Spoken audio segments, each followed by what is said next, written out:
나는 식탁에 홀로 앉아 냉장고에 데워진 남은 밥과 어제 남은 갈비찜을 앞에 두고 있었다. 손자 김지훈의 초등학교 입학을 축하하는 저녁 식사 자리였건만 온 가족이 외식하고 나만 빠졌다. 며느리 이서연은 냉장고에 남은 반찬 있으니 버리지 말라고 툭 던지듯 말했다. 그날이 어찌나 가벼웠다. 그 말이 어찌나 가벼웠던지듯 말했다. 그 말이 어찌나 가벼웠던지 내 가슴은 칼로 베인 듯 아려웠다. 겨우 두 숟가락을 억지로 넘겼을 때, 갑자기 전화가 옮겼을 때, 갑자기 전화가 울렸을 때, 갑자기 전화가 옮겼을 때, 젓가락이 식탁 위로 떨어졌다. 재개발? 나는 왜 한마디도 들은 적이 없지. 전화기 너머에서는 여전히 경자 언니의 목소리가 들렸지만 내 귀는 밍하는 소리를 냈고 가슴은 순식간에 반쯤 얼어붙는 듯했다. 그 순간 나는 문득 깨달았다. 이 저녁 식사는 어쩌면 시작에 불과할지도 모른다는 것을. 내 이름은 박순옥, 올해 68살이다. 오늘은 원래 기뻐해야 할 날이었다. 손자 김지훈의 초등학교 입학 축하 자리. 비록 초등학교 입학일 뿐이지만 우리 집에서는 늘 이런 일을 중요하게 여겼다. 나는 콧노래를 흥얼거리며 하얀 셔츠를 입고 빨간 넥타이를 맨 손자가 당당하게 새학교 교문을 들어서는 모습을 상상했다. 일부러 아침 일찍 시장에 가서 신선한 채소를 사왔다. 아들 김민준이가 돌아오면 온 가족이 함께 축하해야지 생각하면서, 갈비찜은 민준이가 돌아오면 온 가족이 함께 축하해야지 생각하면서, 갈비찜은 민준이가 가장 좋아하는 음식이고 시금치나물은 지훈이가 좋아하는 특기 요리다. 닭 한 마리를, 계란찜은 내가 늘 빼놓지 않고 만드는 특기 요리다. 채소를 썰면서 나는 속으로 생각했다. 다들 식탁에 둘러앉으면 지훈이에게 국 한 그릇을 떠주며 웃으면서 할머니가 우리 예비 초등학생을 위해 특별히 준비한 거야 라고 말해야지. 생각할수록 나도 모르게 입꼬리가 올라갔다. 막 닭곰탕에 대추를 넣으려던 참이었다. 현관문에서 열쇠 돌리는 소리가 들렸다. 나는 손을 닦으며 기뻤다. 어머니, 저 옷 좀 갈아입고요. 민준이의 목소리가 들려왔다. 그는 넥타이를 풀며 침실로 향했다. 마침 밥도 거의 다 됐는데. 나는 국자를 내려놓고 재빨리 거실로 나갔다. 지훈이는? 오늘 입학 축하하는 날인데 왜 같이 안 오니? 민준이는 허리를 숙여 신발을 벗으면서도 고개를 들지 않고 말했다. 지훈이는 서연이랑 밖에 있어요. 오늘 저녁은 집에서 안 먹어요. 헬기정원의 룸을 예약했어요. 회사 동료들도 와서 제 승진도 겸해서 축하하기로 했어요. 내 손은 허공에 멈춰섰다. 마치 무엇인가에 갑자기 눌린 듯이. 냄비 속에서는 여전히 보글보글 끓고 있었고 향긋하니 보글보글 끓고 있었고 내 목소리는 약간 떨렸지만 아무렇지 않은 척 했었다. 어머니, 바쁘게 준비하지 마세요.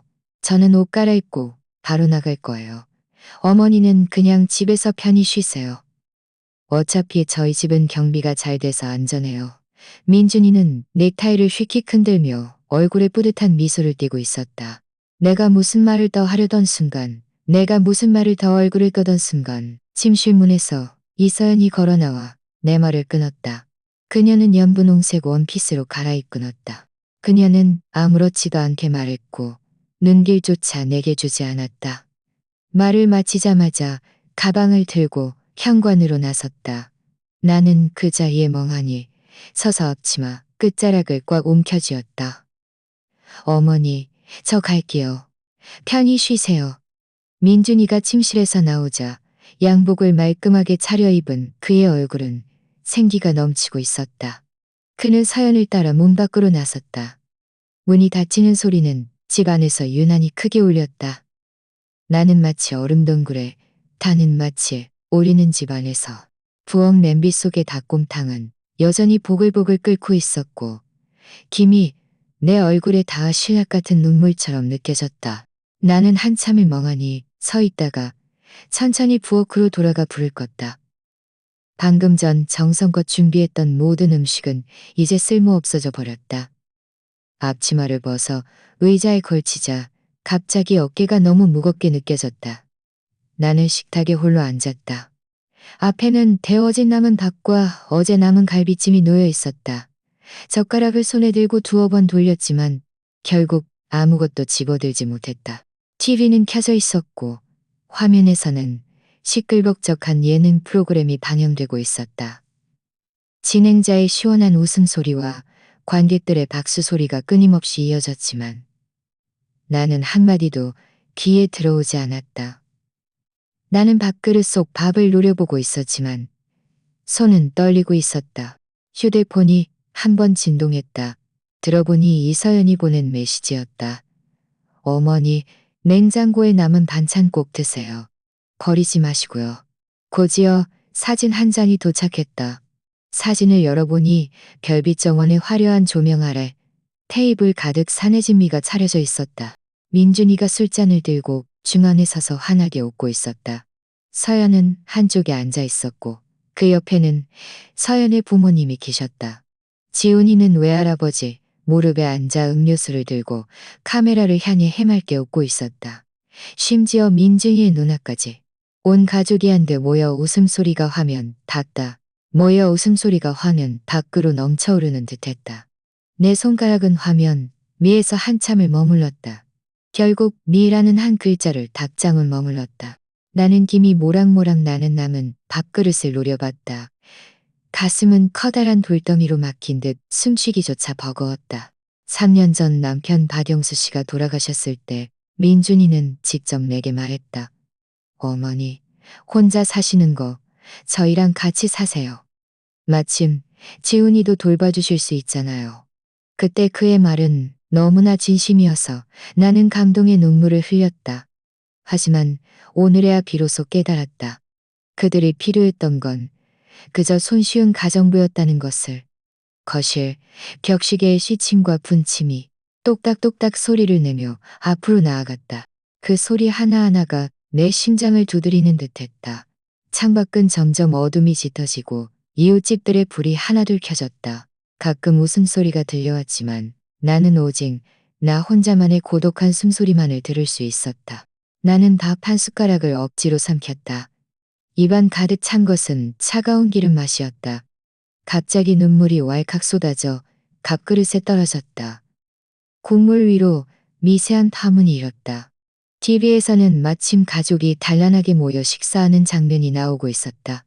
배우 몇 명이 식탁에 둘러앉아 이야기꽃을 피우며 웃고 있었다. 나는 황급히 TV를 껐다. 방은 순식간에 어둠과 정적에 잠겼다. 오직 냉장고 앞 춥기에 낮은 우문거림만이 남았다. 휴대폰 진동 소리가 나를 멍한 상태에서 끌어냈다. 탁자 위 휴대폰 화면이 한 번 밝아졌다. 마치 한밤중에 갑자기 켜진 차가운 등불 같았다. 나는 손을 뻗어 휴대폰을 들었다. 메시지 알림은 이서연에게서 온 것이었다. 가슴이 철렁하며 왠지 모를 불길한 예감이 들었다. 메시지를 열자 첫 번째는 그녀가 보낸 문자였다. 어머니, 남은 반찬 데워 드세요. 버리지 마시고요. 겨우 열 몇 글자밖에 안 되는 말인데도 유난히 눈에 거슬렸다. 나는 휴대폰을 내려놓고 더 이상 보지 않으려던 참이었다. 두 번째 메시지가 떴다. 사진 한 장이었다. 나는 사진을 열었고 눈앞의 광경에 나는 멍해졌다. 그것을 레스토랑에서 찍은 단체 사진이었다. 밝은 조명 아래 배경은 별빛 정원의 호화로울 룸이었다. 조각된 나무 문살과 비단 테이블보가 화려하게 빛나고 있었다. 테이블 위에는 랍스터, 전복, 갈비찜, 찜닭 등 진수성찬이 가득했다. 음식들은 윤기 흐르게 정교하게 놓여 있었다. 테이블 주위에는 사람들이 가득 앉아 있었다. 민준이는 양복을 입고 술잔을 든 채 중앙에 서서 환하게 웃고 있었다. 얼굴에는 약간의 우쭐거림이 묻어 있었다. 서연은 그의 옆에 앉아 입꼬리를 올리고 있었고 눈빛에는 생기가 넘쳤다. 서연의 부모님은 다른 한쪽에 앉아 얼굴 가득 주름을 치며 웃고 있었다. 서연의 부모님은 다른 한쪽에 앉아 얼굴 가득 주름을 치며 웃고 있었다. 마치 자신의 아들이 입학한 것처럼. 지훈이는 외할아버지 무릎에 앉아 얼굴이 발그레 앉아 얼굴이 발그레 앉아. 나는 사진을 한 바퀴 둘러보았다. 마음이 조금씩 가라앉았다. 모두가 있었다. 나만 없었다. 분명 손자의 입학 축하 자리인데 이치대로라면 나 할머니는 가장 상석에 앉아 모두와 함께 축배를 들어야 했다. 하지만 사진 속 자리는 이미 빈틈없이 채워져 있었고 아무도 나를 생각하지 않았다. 나는 숨을 멈췄다. 가슴이 누군가에게 힘껏 눌린 듯 숨쉬기조차 힘들었다. 사진 속 웃음소리는 화면은 화면을 뚫고 사진 속 웃음소리는 화면을 듯 숨쉬기조차 힘들었다. 결국 화면 위에서 떨리는 손으로 기계적으로 니라는 한 글자를 답장으로 보냈다. 나는 휴대폰을 식탁 위에 엎어놓았다. 플라스틱 케이스가 유리 상판에 닿으며 탁 하는 맑은 소리를 냈다. 그 소리는 텅 빈 거실에서 유난히 귀에 거슬렸다. 마치 너는 이제 아싸루야라고 상기시키는 듯했다. 나는 멍하니 앉아 있었다. 귓가에는 냉장고, 압축기의 낮은 웅웅거림만이 들렸다. 냄비 속 닭곰탕은 이미 식어 두껍게 기름층이 떠 있었다. 울고 싶지 않았지만 눈물은 제멋대로 흘러내려 손등에 떨어졌다. 뜨겁고 따가웠다. 나는 벽시계를 올려다봤다. 이미 저녁 8시가 다 되어가고 있었다. 그들은 아마 지금쯤 축배를 들고 마음껏 웃고 있겠지. 서연의 부모님은 분명 또 민준이를 칭찬하며 정말 우리 집의 자랑이야라고 말할 것이다. 그런데 나는 구석에 앉을 자격조차 없었다. 가슴이 싸늘해졌다. 손끝까지 차가워졌다. 나는 문득 3년 전 지훈이가 태어났을 때를 떠올렸다. 서연의 산후조리 휴가가 거의 끝날 무렵 민준이가 직접 나를 찾아와 말했다. 어머니, 혼자 옛집에 사시는 거 저희가 모두 불안해요. 저희랑 같이 사세요. 마침 아이도 돌봐주실 수 있잖아요. 그때 그의 말은 너무나 진심이어서 나는 이루 말할 수 없이 감동했다. 내가 아직 쓸모있는 사람이라고 느꼈다. 그런데 지금은 나는 남은 반찬 처리하는 가정부가 되었고 그들 눈에는 아무렇지도 않은 짐이 되어버렸다. 가슴이 답답했다. 나는 일어나 책장으로 가서 무심코 가족 앨범 한 권을 꺼냈다. 먼지가 얼굴로 훅 끼쳐왔다. 나는 손으로 닦아내고 첫 페이지를 펼쳤다. 민준이의 100일 사진이었다. 그때 우리 세 식구는 사진관 배경 앞에 서 있었다. 남편 박영수 씨가 아기 민준이를 안고 있었고 나는 옆에 서서 얼굴 가득 자랑스러움을 띠고 있었다. 사진은 누렇게 변색되었지만 그 위에 웃음은 여전히 선명했다. 나는 한 장 한 장 한 장 한 장 한 장 한 장 넘겨갔다. 민준이가 유치원에 갈 때 내 옷자락을 꽉 붙잡고 놓지 않던 모습. 초등학교 운동회에서 1등을 하고 상장을 들고 와서 엄마, 나 상장을 들고 와서 엄마. 수능 시험을 보던 해 나는 매일 새벽 4시에 일어나 그에게 닭곰탕을 끓여주며 혹시나 배고플까 걱정했다. 그때는 그의 눈빛 속에 오직 나만이 있었다. 그 후 민준이가 대학교를 졸업하고 우리 가족은 학교 앞에서 기념사진을 찍었다. 그는 나와 남편 박영수 씨를 감싸 안고 있었고 햇살 아래 그의 미소는 너무나 찬란했다. 나는 또렷이 기억한다. 그날 그가 내게 말했다. 어머니, 제가 나중에 꼭 어머니를 좋은 날 보내게 해드릴게요. 나는 그 사진을 노려봤다.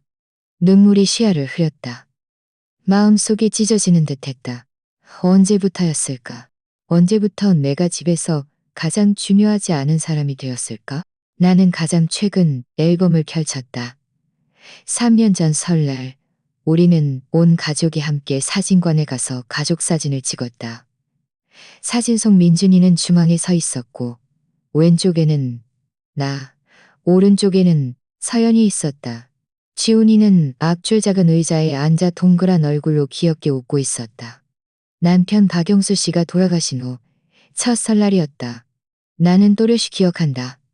사진을 찍고 나서 나는 몰래 눈물을 닦으며 아이들만 있으면, 그런데 지금 그들은 자신들만의 즐거움이 생겼고 더 이상 나를 필요로 하지 않았다. 나는 앨범을 가슴에 안았다. 눈물이 멈추지 않고 흘러내렸다. TV에서 갑자기 웃음소리가 터져 너와 나를 현실로 끌어당겼다. 나는 멍하니 있다가 무심코 리모컨을 눌렀다. 화면은 검게 변했고 거실은 순식간에 내 숨소리만 들리는 고요함에 잠겼다. 나는 남은 밥그릇을 들었다. 젓가락이 떨리며 갈비찜 한 조각을 집어 입에 넣었다. 씹히지 않았다. 입안 가득 차가운 기름과 시큼한 맛이 느껴졌다. 나는 천천히 의자 등받이에 기대어 눈을 감았다. 귓가에는 시계의 낮은 똑딱 소리만 남았다. 그 소리 하나하나가 마치 순호가 너는 늙었다라고 상기시키는 듯했다. 내 마음은 차갑게 식었고 눈물마저 말라버렸다. 그렇게 나는 어두운 거실에 홀로 앉아 낡은 앨범을 마지막 남은 온기라도 되는 듯 두 손으로 꼭 끌어안고 있었다. 바로 그때 갑자기 휴대폰 벨소리가 울려 나를 깜짝 놀라게 했다. 발신자 표시에는 최경자 언니라고 떴다. 경자 언니는 한빛동 옛집에 살 때 옆집 이웃이었는데 나보다 2살 많고 목소리가 크고 정이 많았다. 민준이네와 함께 살러 온 후로는 연락이 뜸해졌지만 가끔 안부를 묻는 전화가 오곤 했다. 나는 심호흡을 하고 눈물을 닦아냈다. 애써 목소리를 평상시처럼 들리게 하려 노력하며 전화를 받았다. 여보세요? 경자 언니? 이렇게 늦은 시간에 웬일이야? 전화기 너머에서 그녀의 익숙한 목소리가 들려왔다. 순호가 밥 먹었니? 나는 억지로 미소를 지으며 대답했다. 응, 먹었어. 방금 TV 좀 보다가 사실 저녁밥은 거의 손도 대지 않았다는 것을 나는 잘 알고 있었다. 나도 방금 밥 먹고 있었다. 그녀는 잠시 뜸을 들이더니 갑자기 목소리를 낮춰 말했다. 참, 너희 동네 재개발된다고 들었어. 뭐? 나는 얼어붙었다. 손이 떨려 휴대폰을 떨어뜨릴 뻔했다. 그러니까 너희 한빛동 옛집 말이야. 주민센터에 공고가 붙었더라. 너희 동네도 포함된대. 경자 언니는 계속해서 말했다. 목소리에는 약간의 부러움이 섞여 있었다. 이거 좋은 일이잖아. 보상금도 꽤 많다고 들었어. 너희 집 이제 대박났네. 내 가슴이 쿵 하고 내려앉았다. 휴대폰을 쥐고 있는 손이 떨리기 시작했다. 재개발? 보상금? 나는 왜 아무것도 모르지? 언제 적 일이야? 나는 최대한 침착한 척했지만 목소리는 제멋대로 떨렸다. 한두 주 전쯤일 거야. 며칠 전에는 네 아들 민준이가 와서 주민센터 사람들이랑 한참 얘기하는 것도 봤어. 아이고, 나는 너희가 벌써 다 아는 줄 알았네. 나는 그 자리에 멍하니 서 있었다. 머릿속이 못하고 되물었다. 아니야, 잘못 볼 리가 없지. 아니야, 잘못 볼 리가 없지. 아니야? 머릿속에 윙 하고 폭발하는 것 같았다.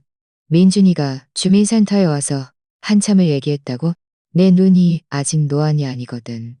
경자 언니는 호탕하게 웃었다. 서류 뭉치 들고 와서 사람들이랑 낮은 목소리로 뭘 한참 얘기하더라니까. 그때 내가 그랬지. 네 아들 정말 똑똑하고 일 처리도 시원시원하다고. 이번 재개발로 너희 집 분명 큰돈 벌 거야. 내 입술은 떨렸지만 아무 말도 할 수 없었다. 아이고, 순호가 듣고 있니? 듣고 있어. 나는 억지로 대답했지만 마음속은 무엇인가로 꽉 막힌 듯했다. 경자 언니는 계속해서 말했다. 우리 한빛동 이번에 싹 다 재개발된다고 하더라고. 다들 빨리 계약서 쓰고 싶어해. 너도 서둘러야 할 거야. 안 그러면 보상금이 어떻게 될지 모른다고. 내 가슴은 격렬하게 오르내렸고 손바닥에는 땀이 흥건했다. 응, 알았어. 나는 몇 마리 대충 대답하고 서둘러 핑계를 대고 전화를 끊었다. 휴대폰을 탁자 위에 놓았지만 나는 온몸에 힘이 빠진 듯 소파에 털썩 주저앉았다. 그들이 벌써 다 알고 있었다니. 민준이는 알고 있었을 뿐만 아니라 이미 주민센터에 가서 절차까지 박았다고? 그런데 왜 처음부터 끝까지 내게는 한마디도 하지 않았을까? 내 가슴이 싸늘해졌고 등줄기에도 식은땀이 흘렀다. 나는 오늘 오후 이서연이 현관에서 아무렇지 않게 남은 반찬 버리지 마세요. 라고 말하던 모습을 떠올렸다. 그 표정, 그 말투는 마치 아무렇지도 않은 사람을 대하듯 했다.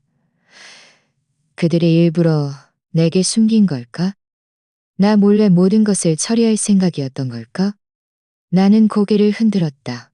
마음속은 혼란스러웠다. 아니야, 그럴 리 없어. 내 친아들이잖아. 나는 중얼거렸지만 가슴속 불안감은 점점 더 커져갔다.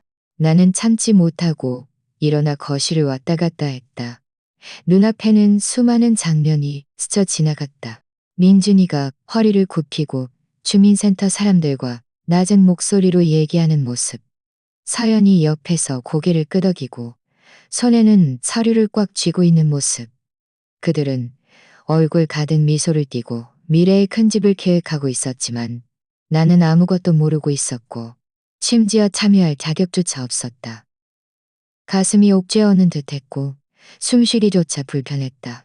냉장고에는 점심때 잘라놓은 수박 반쪽이 남아있었다. 문을 열어 차가운 불빛 아래 외로운 식재료들을 바라보자 갑자기 눈이 아려왔다. 이곳은 내가 매일 요리하던 부엌이었다. 내가 수없이 가쁘게 움직이던 곳이었다. 그런데 이제 이 모든 정성과 수고가 나와는 아무 상관없는 일이 되어버린 것 같았다. 나는 가슴을 움켜쥐고 소파에 다시 앉았다. 눈물이 또다시 솟구쳤다. 나는 바보가 아니었다. 민준이의 눈빛, 서연의 말들을 모두 보아왔다. 다만 지난 세월 동안 나는 모르는 척, 괜찮은 척 하는데 익숙해져 있었다. 아이들은 바쁘니 신경 쓰지 않아도 된다고 스스로를 위로하는 데 익숙해져 있었다. 그런데 이제 재개발처럼 이렇게 큰일마저 내게 숨길 수 있다니. 왜? 아니면 그들이 이미 어떤 계획을 세워놓고 내가 간섭하는 것을 원치 않았던 걸까? 생각할수록 마음이 더 싸늘해졌다. 나는 기억한다. 그 옛날 한빛동의 그 낡은 집을 살 때 남편 박영수 씨가 살아 있었다.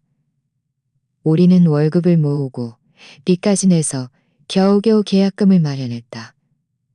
그곳은 우리 부부가 한 벽돌 쌓아 올린 집이었다. 영수 씨가 세상을 떠난 후 그 집은 자연스럽게 나와 민준이의 공동 재산이 되었다. 그런데 이제 내가 반평생을 피땀 흘려 지켜온 이곳이 내가 전혀 모르는 상황에서 남들에 의해 조용히 처분되려 하고 있다니.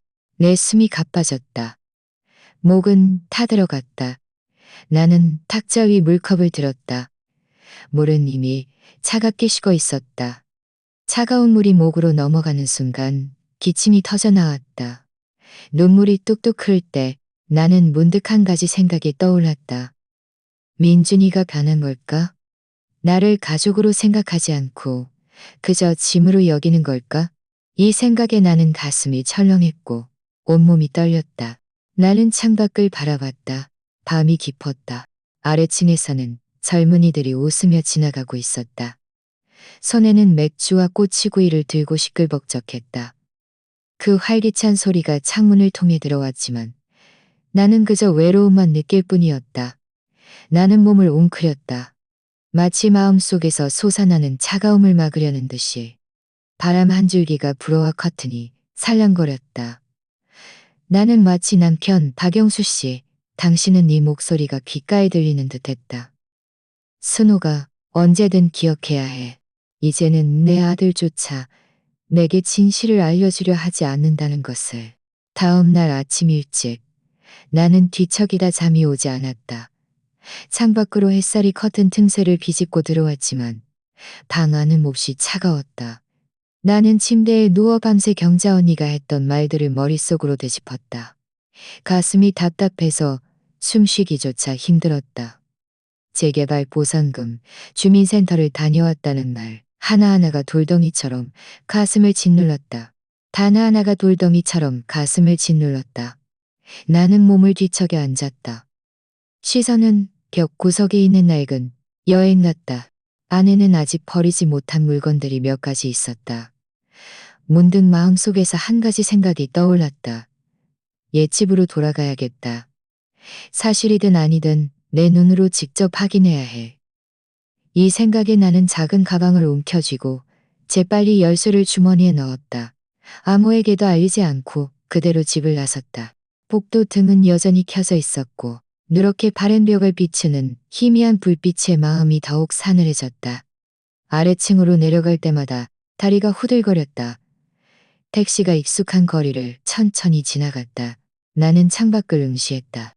하나하나 낡은 건물들을 보자 마음속에서 시큼한 아픔이 솟아올랐다. 그 동네는 내가 반평생을 살았던 곳이었다.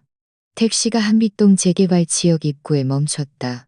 돈을 지불하고 안으로 들어서자 낡은 철문이 끼익하고 삐걱거렸다.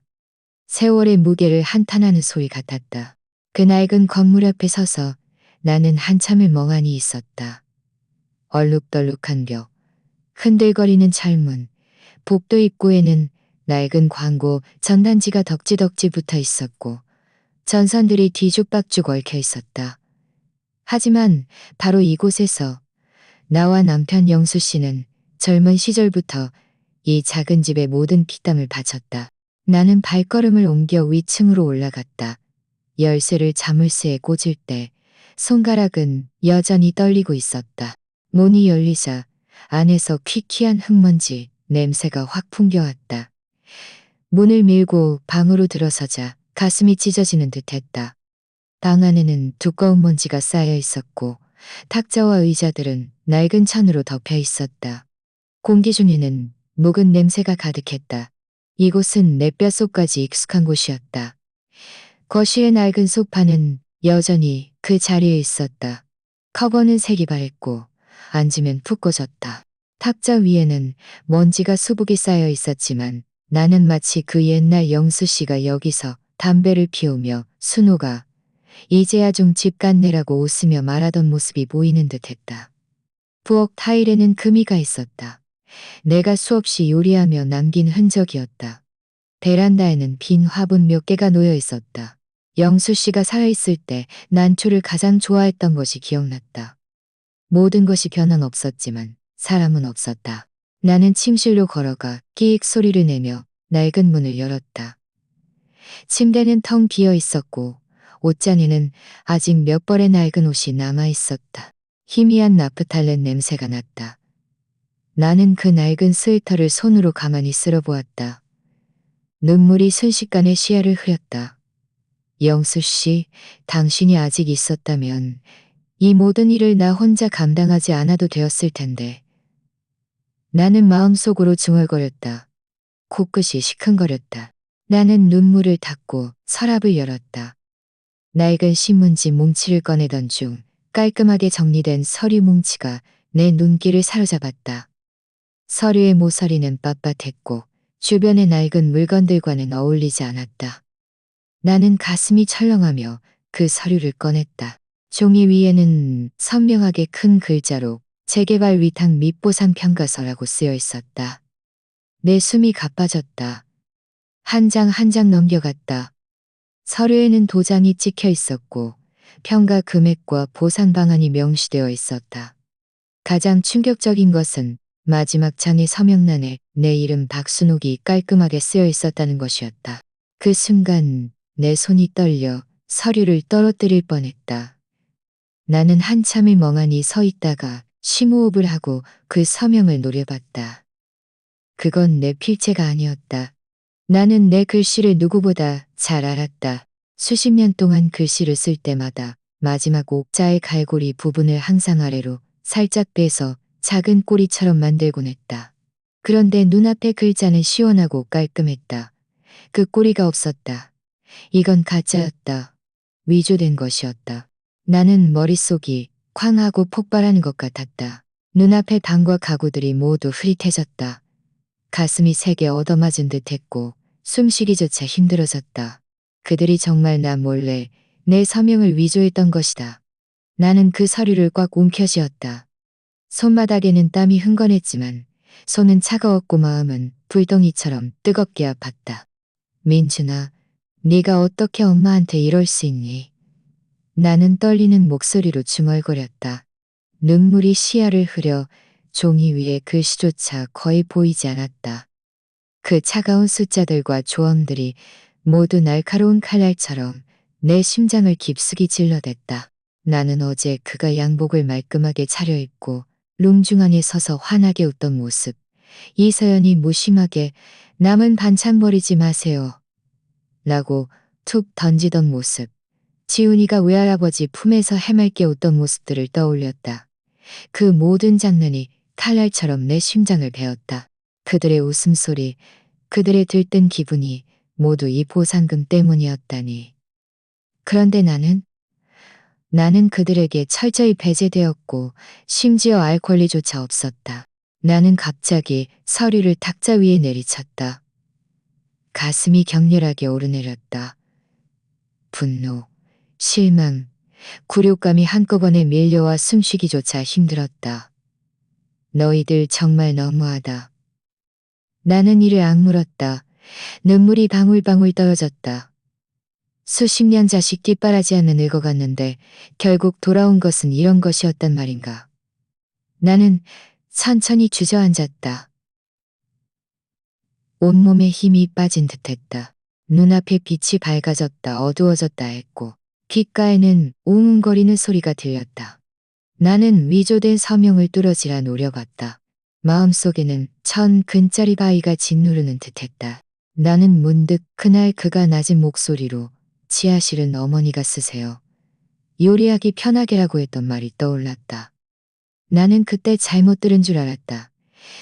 그런데 이제 그 짧은 열몇 글자가 마치 번개처럼 내 머리 위를 강타했다.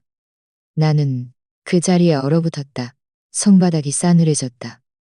심장이 갑자기 한 박자 쿵 하고 멈췄다. 지하실에 살게 하려 했다니 내 다리가 풀려 휘청거렸다. 서둘러 탁자 다리를 붙잡고서야 넘어지지 않았다. 나는 고개를 들어 먼지 가득한 이 낡은 집을 둘러봤다. 머릿속에서는 누군가 갑자기 검은 대문을 활짝 열고 나를 그 안으로 밀어넣는 것 같았다.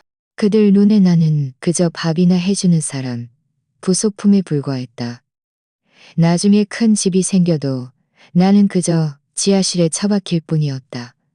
낡은 냄비나 낡은 의자처럼 필요할 때 꺼내 쓰는 물건처럼 내 숨이 점점 더 가빠졌다. 가슴이 찢어지는 듯 아팠다. 나는 지난 세월을 떠올렸다. 지훈이가 태어난 후부터 기저귀를 빨고 밤새 아이를 돌봤다. 서연이가 산후 우울증으로 올 때면 밤새 닭곰탕을 끓여줬다. 민준이가 늦게 퇴근하면 거실에서 기다리며 뜨거운 밥과 반찬을 데워줬다. 3년 동안 나는 거의 편히 잠든 적이 없었다. 그런데 이 모든 것이 그들 눈에는 그저 지하실 방 한 칸의 가치밖에 안 된다는 말인가. 나는 갑자기 주저앉았다. 손에 쥐고 있던 쪽지가 눈물에 젖을 뻔했다. 영수 씨, 나는 목소리 높여 중얼거렸다.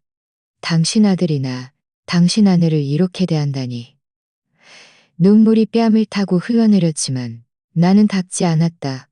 쪽지는 내 손에서 떨리고 있었다. 마치 바늘처럼 끊임없이 내 심장을 찔러댔다. 나는 또렷이 기억한다. 그 옛날 이 낡은 집을 살 때 지하실은 습하고 음침해서 잡동사니를 두기에도 곰팡이가 필까봐 걱정했다. 우리 부부는 절대로 사람을 그곳에 살게 할 수는 없다고 입버릇처럼 말했다.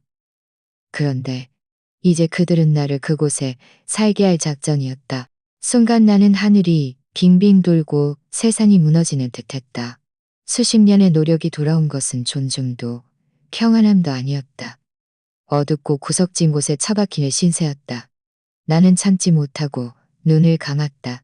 머릿속에는 수많은 장면이 떠올랐다. 민준이가 어릴 때 병에 걸리면 밤새 잠 못 이루고 그를 안고 땀을 닦아주던 나.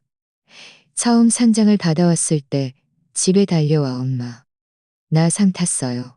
하고 외치던 그 대학교 졸업식에서 하고 외치던 그 대학교 졸업식에서 그가 감격해서 어머니, 제가 나중에 꼭 어머니를 좋은 날 보내게 드릴게요라고 말하던 그 남편 영수 씨가 돌아가시던 날, 그가 내 손을 잡고 어머니를 잡고 말이었어. 그가 내 손을 잡고 어머니 걱정 마세요. 제가 평생 어머니를 모실게요라고 말하던 그 내 심장이 찢어지는 듯 아팠다. 방 안은 숨막힐 듯 고요했고 오직 창밖에서 참새 몇 마리의 지저귀만이 들려왔다. 나는 얼룩덜룩한 벽을 바라봤다. 문득 한 번도 느껴보지 못한 고독감이 밀려왔다. 그들은 나를 무엇으로 여기는 걸까? 공짜 가정부? 밥이나 해주는 도구? 아니면 귀찮은 짐덩어리? 나는 떨리는 손으로 일어섰다. 그 쪽지를 조심스럽게 접어 가방 안에 깊숙이 넣었다. 이것은 내가 반드시 간직해야 할 증거였고 지금 이 순간 내가 의지할 유일한 버팀목이었다. 나는 창가로 걸어갔다. 먼지 가득한 유리창 너머로 햇살이 쏟아져 들어와 내 얼굴에 닿았지만 나는 그저 차가움만 느낄 뿐이었다. 그 순간 내 마음속에 문득 명확한 생각이 떠올랐다. 더 이상 이렇게 살 수 없다. 더 이상 그들에게 휘둘릴 수 없다. 더 이상 나 자신을 그들 손에 맡길 수 없다. 비록 잠시일지라도 나는 이 집을 떠나야 한다. 먼저 밖으로 어떻게 해야 할지 생각할 수 있을 것이다. 나는 눈물을 닦고 허리를 것이다. 마지막으로 위조된 서명과 차가운 숫자들을 한 번 더 바라보고는 심호흡을 하고 몸을 돌려 나섰다. 문을 잠글 때 나는 이 낡은 집을 뒤돌아보았다. 이곳은 내 평생의 추억을 담고 있던 곳이었지만 지금 이 순간 진실을 밝히는 장소가 되었다. 마음속은 극도로 아팠지만 그 속에서 굳건한 의지가 솟아났다. 나는 이를 악물고 스스로에게 말했다. 박순호, 더 이상 어리석게 살지 마. 집으로 돌아올 때까지도 내 손바닥은 여전히 축축했다. 가슴 속에는 무겁고 답답한 통증이 짓눌려 있었다. 도무지 편해지지 않았다. 그들은 이미 나를 위한 미래를 계획해 놓았다. 미래의 저택에서 나는 어둡고 음침한 지하실을 처박힐 것이다. 냄비나 그릇처럼 언제든 필요할 때 꺼내 쓰기 편하게. 이 생각을 하자 온몸이 떨렸다. 그날 밤 나는 침대에서 뒤척이며 천장을 뚫어지라 노려봤다. 그나자, 떠나자, 떠나자, 떠나자. 도무지 잠이 오지 않았다. 귓가에는 민준이의 차 소리와 멀리서 들려오는 예짖는 소리가 들렸지만 내 마음속에는 새벽 2시 나는 마침 내 자리에서 일어났다. 방은 칠흑 같았고 커튼 틈새로 가로등 불빛이 희미하게 새어 들어왔다. 나는 살금살금 옷장을 열고 낡은 가죽 가방을 끌어냈다. 지퍼 소리가 스르륵 하고 울리자 내 심장이 쿵 하고 세게 뛰었다. 혹시라도 옆방의 민준이네 가족을 깨울까봐 두려웠다. 나는 옷 몇 벌을 조여왔다. 나는 옷 몇 벌을 조용히 개어넣고 칫솔, 수건, 그리고 약 몇 벌을 조용히 챙겼다. 동작은 몹시 느렸다. 마치 공기마저 건드리지 않으렸다. 탁자 위에 놓인 그 쪽지를 나는 몇 번이고 자세히 들여다보았다. 결국 가장 안쪽 주머니에 넣었다. 그것은 증거이자 더 이상 마음 약해지지 말라는 다짐이었다. 나는 작은 쪽지 하나를 써서 침대 머리맡에 놓았다. 친구 집에 잠시가 있을게. 걱정 마. 짧은 문장이었지만 손은 심하게 떨려 글씨가 삐뚤빼뚤했다. 나는 한숨을 쉬며 속으로 말했다. 너희도 걱정하지 않겠지. 짐을 다 챙기고 나는 캐리어를 들었다. 가방 바퀴가 바닥을 구르며 스르륵 하는 작은 소리를 냈다. 마치 내 마음을 대신해 소리치는 듯했다. 나는 조용히 문을 열고 거실로 나갔다. 벽시계는 2시 20분을 가리키고 있었다. 취침과 분침이 한 칸 한 칸 움직이며 나를 재촉하는 것 같았다. 나는 신발을 갈아 신고집을 돌아봤다. 이곳은 내가 3년 동안 매일같이 살림을 해온 곳이었다. 바닥 타일 하나하나가 닦았고 냄비 하나하나 내가 설거지했다. 그런데 지금 이 순간 이곳이 낯설게 느껴졌다. 나는 문을 열고 밖으로 나섰다. 엘리베이터 문이 내 눈앞에서 천천히 닫혔다. 나는 캐리어 손잡이를 꽉 쥐었다. 손바닥에는 식은땀이 흥건했다. 엘리베이터가 내려가는 띠나는 소리는 고요한 밤중에 유난히 또렷하게 들렸다. 나는 빨간 숫자가 한 칸 내려가는 것을 노려봤다.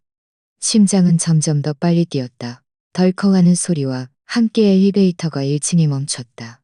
문이 열리자 새벽의 차가운 바람이 확 불어와 몸이 으스스 떨렸다. 나는 입구에서 택시를 잡았다. 기사 아저씨가 고개를 내밀어 캐리어를 끄는 나를 보더니 잠시 멈칫했다. 어디로 가세요? 그가 물었다. 나는 잠시 침묵하다 말했다. 미래 아파트 단지로 가주세요. 기사 아저씨는 고개를 끄덕이고 트렁크를 열었다. 나는 가방을 밀어넣고 뒷좌석에 앉았다. 차가 출발하고 아파트 단지를 천천히 벗어났다.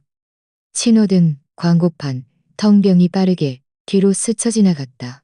3년 전 나는 옛집을 떠나 이곳으로 이사 올 때 기쁨에 가득 차 있었다. 아들과 며느리와 함께 살며 행복한 노년을 보낼 수 있을 거라 생각했다. 그런데 지금 나는 마치 쫓겨난 이방인처럼 깊은 밤 중에 몰래 떠나고 있었다. 기사님, 혹시 조금 천천히 가주실 수 있나요? 내가 조용히 말했다. 기사 아저씨는 백미러로 나를 흘끗 보았다. 눈빛에는 약간의 호기심이 담겨 있었지만 더 이상 묻지 않고 고개를 끄덕였다. 차 속도가 느려졌다. 밤은 더욱 깊어졌다. 나는 창가에 기대어 밖의 불빛을 바라봤다. 문득 가슴이 시큰거렸다. 그 순간 나는 처음으로 진정으로 느꼈다. 나는 그 집에 속하지 않는다는 것을. 차가 미래 아파트 단지 입구에 멈췄다. 나는 돈을 지불하고 캐리어를 끌고 안으로 들어섰다. 바람이 차가워 몸이 으스스 떨렸다. 강미숙 씨 집은 3단지에 있었다. 그녀는 내가 퇴직하기 전에 직장 동료였다. 우리는 사이가 좋았고 그동안 자주 만나지는 못했지만 만날 때마다 늘 오랜 시간 이야기를 나누곤 했다. 나는 문 앞에 서서 벨을 눌러야 할지 망설였다. 하지만 지금 이 순간,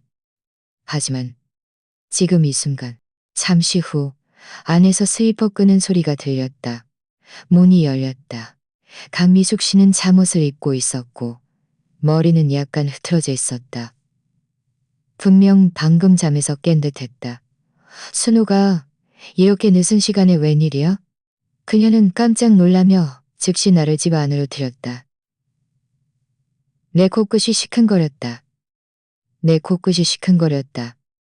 내 코끝이 시큰거렸다. 미수가, 나 정말 갈 곳이 없어서. 나는 흐느끼며 말했다. 그녀는 내 팔을 잡고 거실로 이끌었다. 한숨을 쉬며 말했다.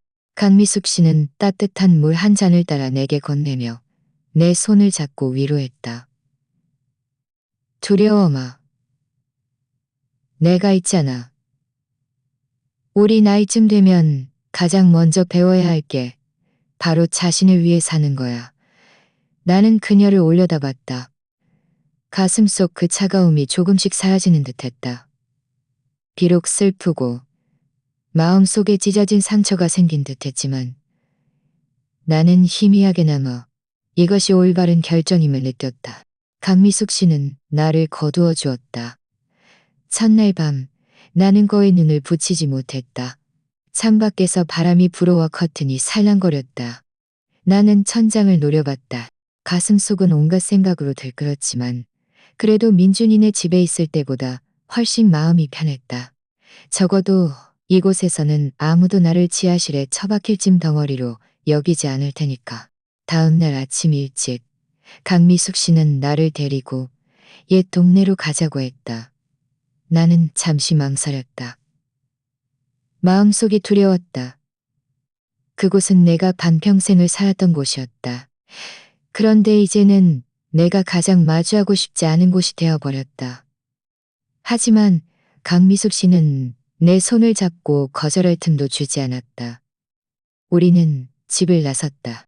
버스를 타고 덜컹덜컹 30여 분을 달리자 익숙한 거리 풍경이 조금씩 눈에 들어왔다.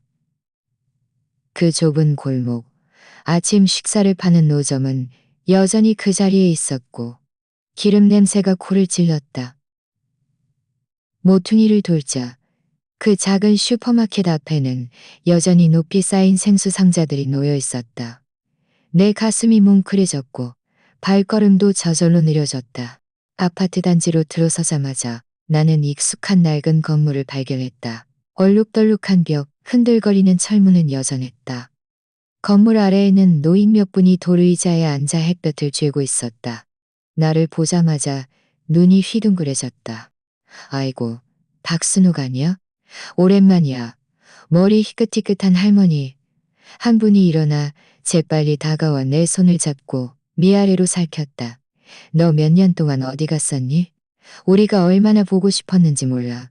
내 코끝이 시큰거렸다. 서둘러 억지로 미소를 지으며 대답했다. 아들네 집으로 이사가서 잘 못 돌아있지 말고. 아이고, 어쩐지 갑자기 안 보이더라니. 다른 할아버지 한 분이 끼어들었다. 네 아들 복 많네. 네가 아이도 돌봤네. 네가 아이도 돌봐주고. 따뜻한 바람처럼 내 마음속 그 얼어붙은 덩어리를 천천히 녹여주는 듯했다. 나는 한동안 아무 말도 할 수 없었고 그저 고개를 끄덕이며 웃음으로 화답했다. 강미숙 씨가 옆에서 나를 대신해 설명했다. 순옥이가 단순히 구경만 온 게 아니야. 이번에는 자기 삶을 찾으러 돌아온 거야. 사람들이 하하 웃었다. 어떤 사람은 맞아. 우리 동네가 바로 우리 뿔이잖아. 라고 말했다. 내 눈가가 촉촉해졌지만 나는 애써 눈물을 참았다. 옛집 문 앞에 다다르자 나는 발걸음을 멈추고 그 낡은 문을 멍하니 바라봤다. 그 안에는 내 추억이 고스란히 남아 있었다. 하지만 위조된 서명과 그 쪽지를 떠올리자 내 가슴은 또다시 옥신거렸다. 강미숙 씨가 내 어깨를 토닥였다. 두려워 마. 먼저 내려놓아야 해. 앞을 보는 법을 배워야 해. 나는 고개를 끄덕이며 애써 심호흡을 했다. 그날 강미숙 씨 집으로 돌아와 그녀가 갑자기 제안했다. 너도 나랑 노인대학 수업 같이 들을래? 나 서예반 등록했는데 선생님도 참을성 많고 학우들도 열정적이야. 나는 깜짝 놀라 무심코 손을 저었다. 이 나이에 뭘 배우겠어? 바보 같은 소리. 이 나이에 새로운 걸 배워야지. 강미숙 씨가 나를 흘겨보며 말했다. 너 맨날 아들이랑 손자 걱정하느라 너 자신은 어디다 뒀어? 너도 너 자신을 위해 한번 살아봐야 해. 그녀의 말이 바늘처럼 내 가슴을 찔렀다. 나는 망설이다 결국 승낙했다. 며칠 후 나는 강미숙 씨를 따라 노인대학에 갔다. 그리 크지 않은 건물이었다. 벽에는 활동 포스터가 가득 붙어 있었고 입구에는 노인 몇 분이 삼삼오오 모여 웃고 떠들며 손에는 붓가방을 들고 있었다. 교실에 들어서자 나는 마음속이 두려워 구석에 앉았다. 하지만 얼마 지나지 않아 옆자리에 앉은 아주머니 한 분이 먼저 말을 걸어왔다. 새로 오셨나 봐요. 두려워 마세요. 우리 선생님 정말 좋으세요. 나는 수줍게 웃으며 고개를 끄덕였다. 선생님은 40쯤 되어 보이는 중년 남자였는데 안경을 쓰고 목소리가 온화했다. 그는 먼저 기본적인 획을 연습시켜 주었다. 한 획 한 획을 연습시켜 주었다. 한 획다. 한 획 한 획다. 사람인 자와 마음심. 옆자리에 아주머니가 웃으며 나했다. 괜찮아요. 처음엔 다 그래요. 우리 천천히 배워요. 어차피 급할 거 없잖아요. 그 순간 내 마음속이 문득 따뜻해졌다. 1시간 수업이 끝나자 다들 모여 차를 마시고 이야기를 나누었다. 손자 성적 이야기부터 건강관리 팁까지.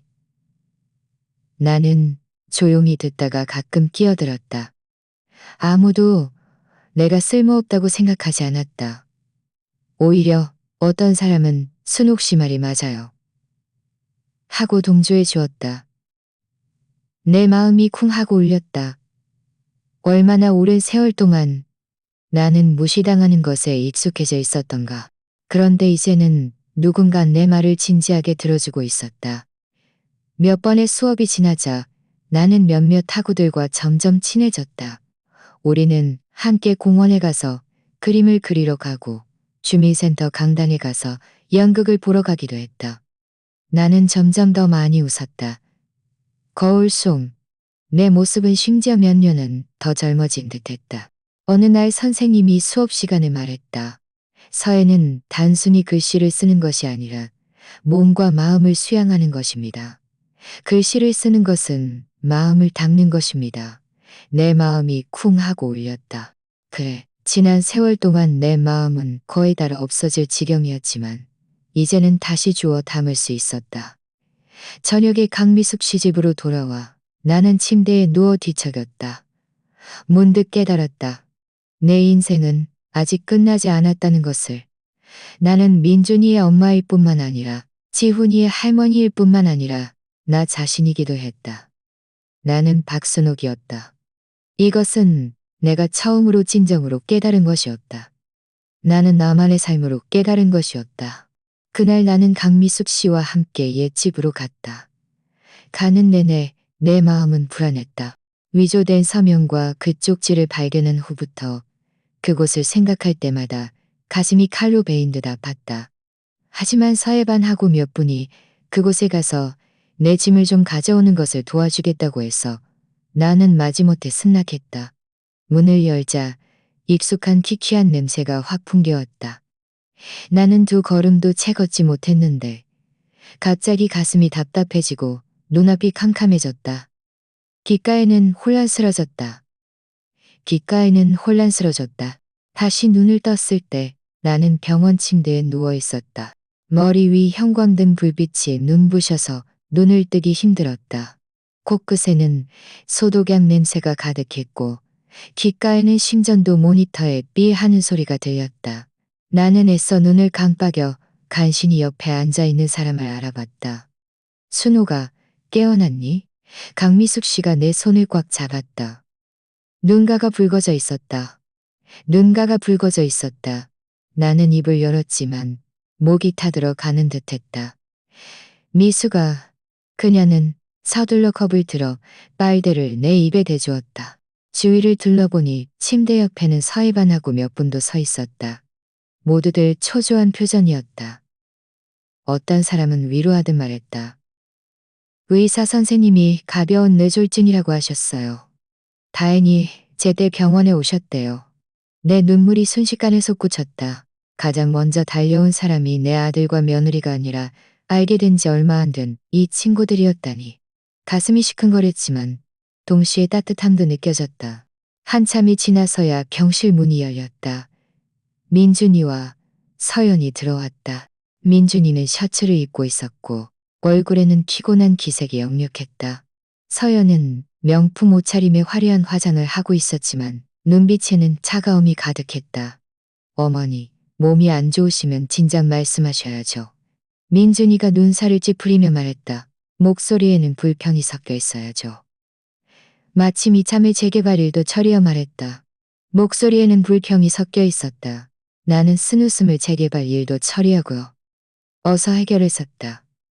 그는 멈칫하며 대답하지 않았다. 서연이 옆에서 말했다.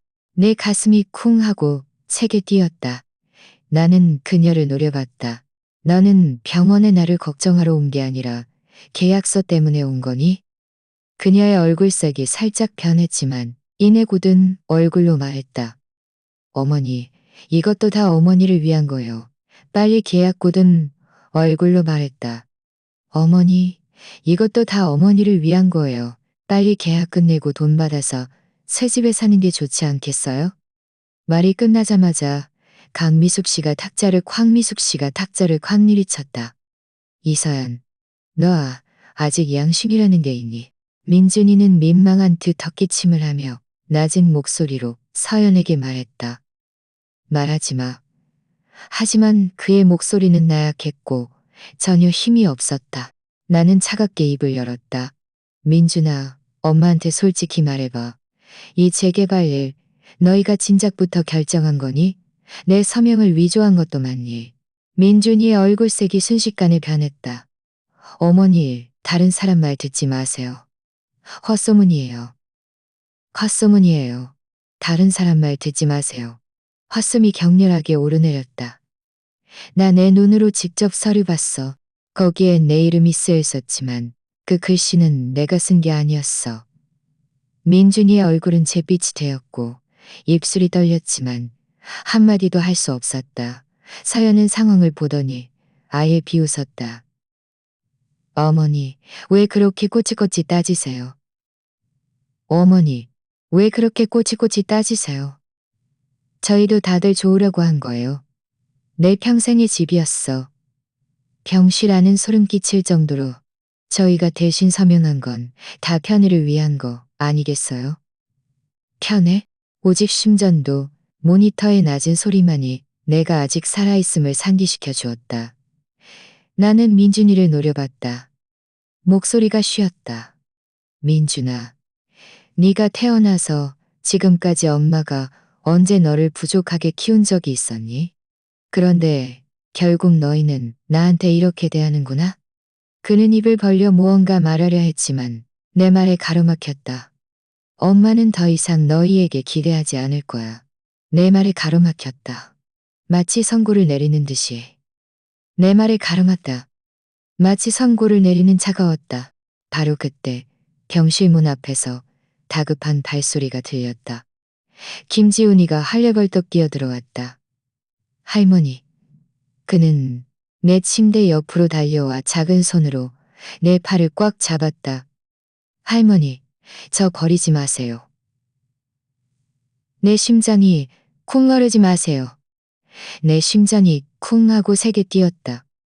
나는 손을 뻗어 떨리는 손으로 그의 머리카락을 쓰다듬었다. 아가, 할머니는 너를 버리지 않아. 하지만 눈물은 멈추지 않고 계속 흘러내렸다. 며칠 입원 후 내 몸은 점점 회복되어 침대에서 내려올 수 있게 되었다. 하지만 내 마음은 영원히 아물지 않을 상처를 입은 듯했다. 강미숙 씨는 자신의 조카인 박준호 변호사를 불러주었다. 30대 초반의 젊은 변호사를 불러주었다. 30대 초반의 젊은 변호사였는데 깔끔하고 침착한 눈빛을 가지고 있었다. 그는 내 이야기를 귀에 깊게 듣고 내가 가져온 쪽지와 위조된 서명이 있는 서류를 꼼꼼히 살펴보았다. 저희는 얼마든지 위탁 취소를 신청하고 법에 따라 주택 재개발 보상금 중 어머니의 몫을 인정해달라고 요구할 수 있습니다. 나는 고개를 끄덕였다. 마음속은 돌덩이로 짓눌린 듯 했지만 그래도 지푸라기라도 잡는 심정이었다. 박준호 변호사는 덧붙였다. 박주만 이 일은 그들과 직접 대면하여. 하지만 이 일은 그들과 직접 대면하여 이야기해야 합니다. 필요한 증거는 그 자리에서 제시해야 하고요. 내 가슴이 쿵 하고 뛰었다. 며칠 후 우리는 주민센터 조정실에서 만났다. 긴 탁자 가운데에는 물 한 잔이 놓여 있었고 벽시계는 똑딱똑딱 소리를 내고 있었다. 나는 한쪽에 앉아 손에 쪽지를 쥐고 속으로 중얼거렸다. 두려움아. 오늘은 반드시 명확히 말해야 해. 문이 열리고 민준이와 서연이 들어왔다. 민준이가 억지로 미소를 지으며 말끔하게 차려입었지만 얼굴은 굳어 있었다. 서연은 하이힐을 신고 있었고 차가운 눈빛으로 있었고 저희가 이렇게 한 것도 다 어머니를 위한 거 아니겠어요? 나는 그를 올려다봤다. 가슴이 옥신거렸지만 감정을 억누르고 차갑게 말했다. 나를 위한 거라고? 민준아, 네 얼굴 한번 거울에 비춰보고 그 말이 나오는지 봐. 민준이는 입을 벌렸지만 아무 말도 하지 못했다. 서연은 비웃으며 말했다. 서연은 비웃으며 말했다. 서연은 비웃으며 말했다. 어머니, 저희가 이미 말씀드렸잖아요. 이 돈은 큰 집을 사는데 쓸 거라고요. 그녀의 목소리는 날카롭고 짜증이 섞여 있었다. 나는 그녀를 노려봤다. 한마디 한마디 물었다. 한마디 한마디 물었다. 그럼 그 지하실도 너희가 나를 위해 안심하고 준비해 준 거니? 서연의 얼굴색이 굳어졌고 눈빛이 번뜩였지만 이내고든 얼굴로 말했다. 어머니 왜 한마디에 매달리세요? 어디에 살든 다 똑같잖아요. 내가 너를 바보로 아는구나. 새 집에 살면 됐지. 뭘 그렇게 이것저것 따지세요? 내 손가락은 쪽지를 꽉 움켜쥐어 손끝을 꽉 움켜쥐어. 나는 갑자기 쪽지를 탁자 위에 내리쳤다. 목소리가 방 안에 울려 퍼졌다. 공기는 순식간에 얼어붙었다. 민준이의 얼굴은 새하얗게 질렸고 이마에는 식은땀이 흘렀다. 어머니, 제 말을 들어보세요. 오해예요. 더 이상 변명하지 마. 나는 그의 말을 들어보세요. 나는 그의 말을 끊었다. 눈물이 솟구쳤지만 목소리는 여전히 단호했다. 민준아, 내가 너를 힘들게 키운 것이 오늘 내가 지하실에 살게 하려는 것이었니? 어차피 이렇게 된 거 솔직히 말할게요. 돈은 저희가 쓸 거예요. 어머니는 더 이상 상관하지 마세요. 이 순간 나는 완전히 깨달았다. 그들은 이미 나를 안중에 두지 않고 있었다. 나는 심호흡을 하고 다방에 손을 넣어 그 재개발 서류도 꺼냈다. 이건 너희가 위조한 서명이야. 민준아, 네가 눈이 멀어 네 글씨도 못 알아볼 줄 알았니? 내가 오늘 여기서 분명히 말할게. 나는 모든 위탁을 법적으로 취소하고 내가 받아야 할 보상금 몫을 받을 거야. 내 목소리는 크지 않았지만 단호하고 확신에 차 있었다. 박준호 변호사가 고개를 끄덕이며 서류를 받아들고 차갑게 덧붙였다. 법률에 따라 박순옥 여사님의 권리는 침해될 수 없습니다. 만약 계속해서 은폐하고 위조한다면 법을 어기는 행위가 될 것입니다. 민준이의 얼굴은 붉어졌고 이마의 핏줄이 붉어졌다. 그는 손을 들어 탁자를 치려다가 억지로 다시 내렸다. 서연은 고개를 돌려 나를 보지 않았다. 나는 눈앞에 이 부부를 바라봤다. 가슴이 칼로 베인 듯 아팠지만 눈빛은 냉정했다.